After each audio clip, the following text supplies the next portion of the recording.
मित्रों, यार संकट में थोड़ा नीचे करो भाई, नीचे सही है। मैं आज की इस मीडिया ब्रीफिंग में आप सबका स्वागत करता हूं।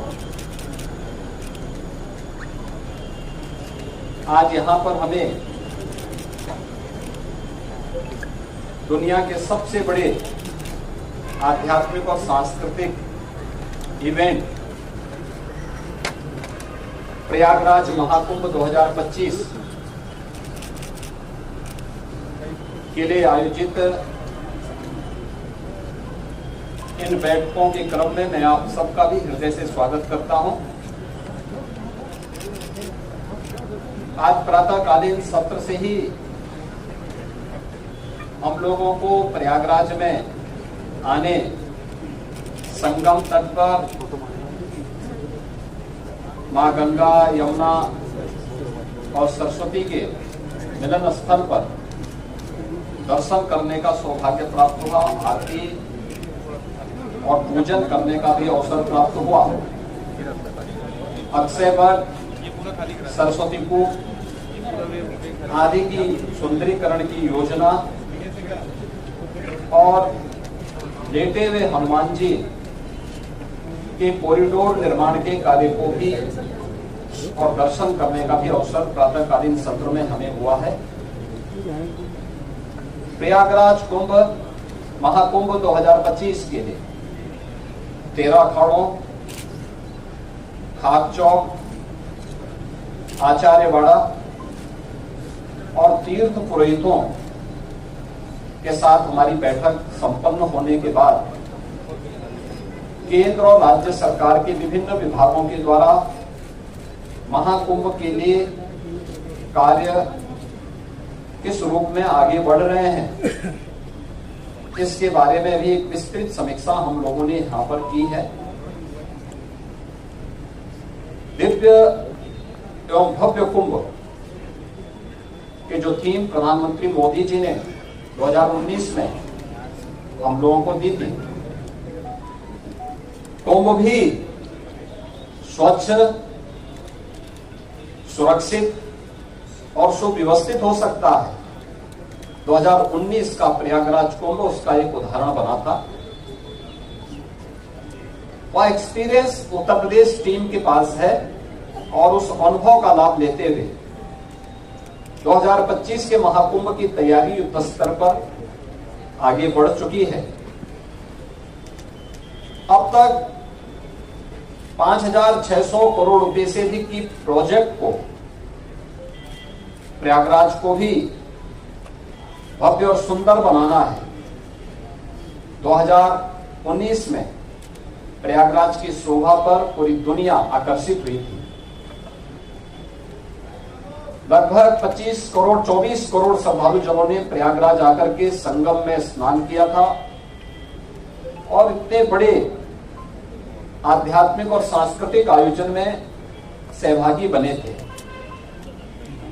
लगभग 100 के आसपास देशों के राजनेताओं ने भी यहां पर आकर के इस बड़े आयोजन में भागीदार बनकर के भारत की आध्यात्मिक और समृद्ध सांस्कृतिक परंपराओं का अवलोकन करने का उन्हें भी अवसर प्राप्त हुआ था। और उसी को और भव्य रूप देने के लिए हम लोगों ने यह कार्रवाई विभिन्न विभागों ने प्रारंभ की है, जिसमें उत्तर प्रदेश सरकार के साथ साथ केंद्र सरकार के भी रेलवे के द्वारा, एयरपोर्ट अथॉरिटी के द्वारा, भारतीय राष्ट्रीय राजमार्ग प्राधिकरण के द्वारा और भी अन्य विभागों के द्वारा मिलकर के बेहतरीन तरीके से अपने कार्यों को आगे बढ़ाया जा रहा है।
इस्तेमाल किया जा रहा है और कहीं भी किसी भी प्रकार की कोई असुविधा नहीं होगी। जीरो प्लास्टिक के लक्ष्य को लेकर के प्रयागराज कुंभ को हम लेकर के चले हैं। जीरो लिक्विड डिस्चार्ज, किसी भी प्रकार का सॉलिड या लिक्विड डिस्चार्ज मां गंगा और यमुना में उस दौरान न हो, इसकी तैयारी।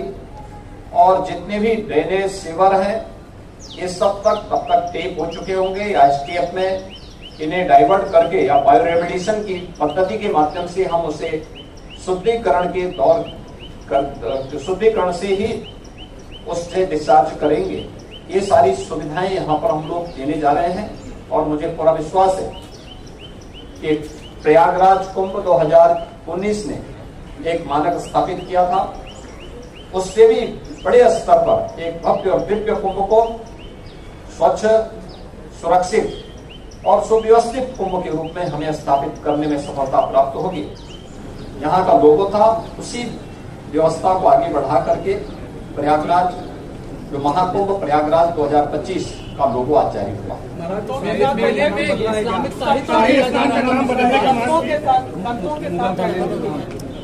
संतों के साथ बातचीत हुई है, बैठक हुई है और सभी लोग बहुत सकारात्मक भाव के साथ कुंभ के साथ जुड़ेंगे। देखिए, प्रशासन और शासन की व्यवस्था एक नैतिक व्यवस्था के साथ जुड़ी है।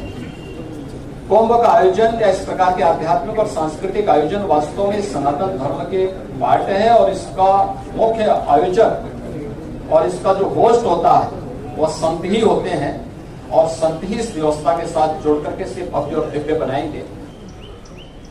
इस संबंध में मैं आप सबका भी आह्वान करूंगा 2019 के कुंभ के प्रयागराज कुंभ के लिए की सफलता में आपकी भी बड़ी भूमिका थी।